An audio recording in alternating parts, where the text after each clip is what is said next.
Welcome back to the Whole Bible series. This week we are looking at an introduction to poetry and wisdom literature in the Old Testament.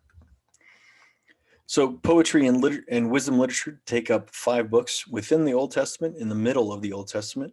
These books are Job, Psalms, Proverbs, Ecclesiastes, and the Song of Songs, or also known as the Song of Solomon. We'll look at both poetry and wisdom literature separately.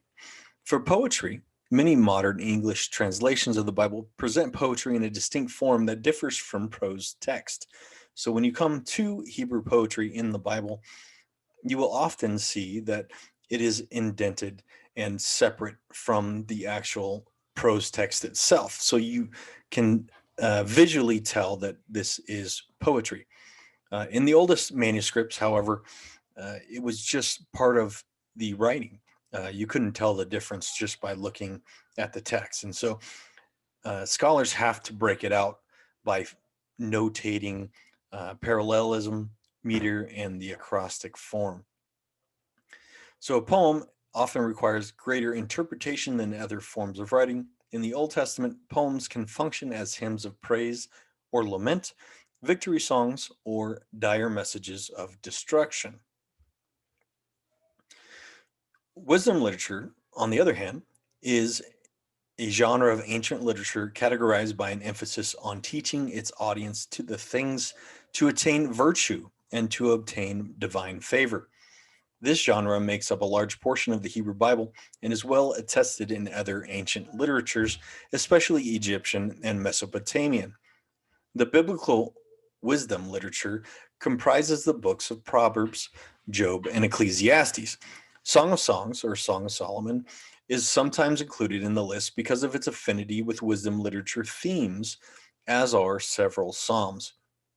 One important respect in which these books differ from other biblical material is that they focus on the life concerns of the individual. They rarely mention Israel's most important institutions, the temple, the sacrificial system, and the codified law. This the great historical events of the Old Testament, such as the Exodus, the monarchy, the fall of Samaria, and Jerusalem, are rarely mentioned in wisdom literature. Wisdom literature is not concerned with the national situation as much as with the personal. In this regard, biblical wisdom literature gives much advice for everyday choices in life.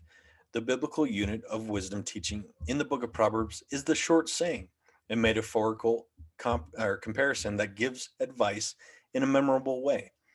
The primary audience is the young man. So wisdom literature was written typically by men, for men, and placed there as basically good sayings, things that would teach someone how to be a good person. Uh, so here's a blurb to the left here. It says, "Do not speak in the hearing of the fool, for he will despise the good sense of your words." So again, this is a proverb.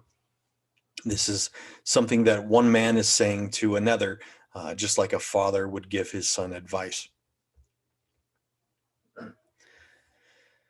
So who wrote these books? Most of the poetical books have anonymous authors. Only 2/3 of the Psalms actually have authors attributed. Proverbs mentions that Solomon is the writer, but Hebrew tradition holds that Solomon is also the author of Ecclesiastes and Song of Solomon. So we'll look at each of these here.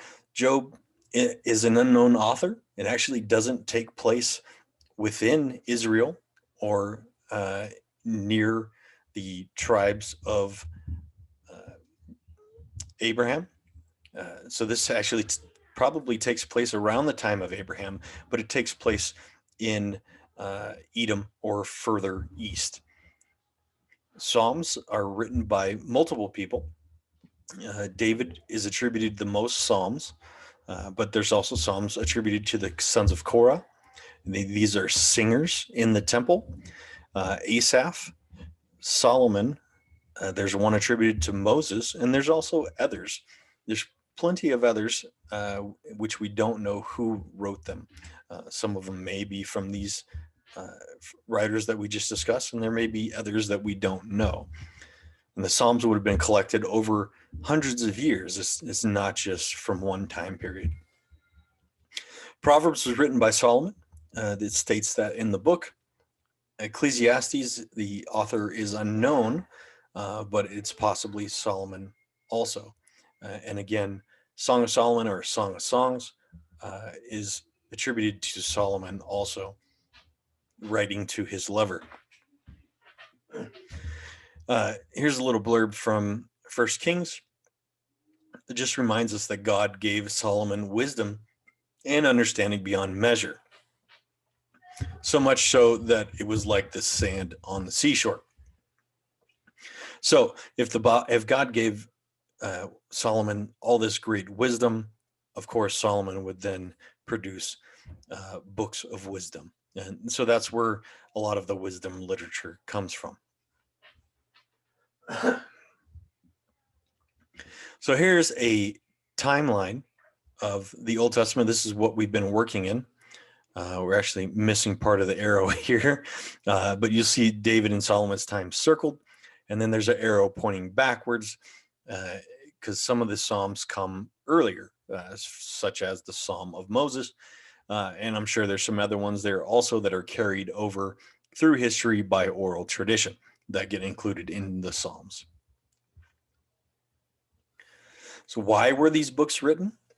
Poetry and wisdom were important to the Hebrew culture. Just like songs, poems made it easier to remember and pass information through from generation to generation via oral history.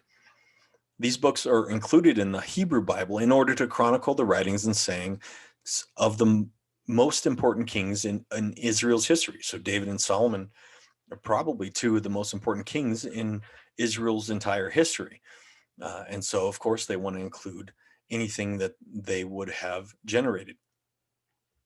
Now, Job is a different story. Job is included, even though it's not Hebrew in nature. It's not from the Hebrew culture. It is not specifically mentioning of Yahweh, but it becomes important to the Hebrew culture because it explains the nature and the workings of the Most High God.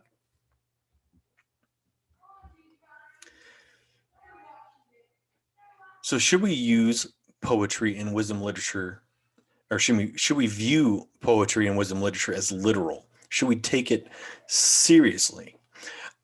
So I would say that we should take it seriously, but that doesn't necessarily make it literal. So while these books do include some historical content and circumstances, such as David writing Psalms when he's hiding from his enemies, or praising God, thanking him for giving him victory in battle, and Solomon's love poetry in the Song of Solomon, Christians should be careful not to take everything literal. Some of these things are historical, but not everything in Hebrew poetry is supposed to be taken literally. Some of it is supposed to be metaphorical. So let's look at Job, for instance. So Job is a piece of poetry. It's a large piece of poetry from an early time of the ancient Near East, and it communicates how God works and with his creation. But it may or may not be a true story. It may or may not be historical. I should say that. Because it gives us insight into how God works. So that part of it may very well be true, but the story itself could be made up so that someone can communicate to others how God actually works. Proverbs is also different. Proverbs are just wise human sayings and advice. These should not be followed as if they're commands by God. So if we read something in Proverbs, that doesn't mean that we should go do that we should take that as a command from God and go do that. So let's look again at Proverbs 23:9. Do not speak in the hearing of a fool, for he will despise the good sense of your words. So should we take that as gospel and then avoid fools, avoid people that we know are imbeciles, or people that are just unkind people that do stupid things and say stupid things? Should we not teach them the gospel? Well, the New Testament makes that clear to us that the answer is no. And so why these things, these two areas of scripture may seem contradictory, it's because we're looking at Proverbs and we're trying to make it into an authoritarian saying. And so Proverbs don't necessarily carry the authority of Yahweh, but rather this is men trying to teach other men how to live well and to be good people within the Hebrew culture. So that's it. It's pretty short and sweet intro to the poetry and wisdom literature. I'm sure we'll have some fun as we go through these over the next 5 weeks. If you have any questions, please post them down below. I'd love to hear them. Thanks for joining us and have a great evening.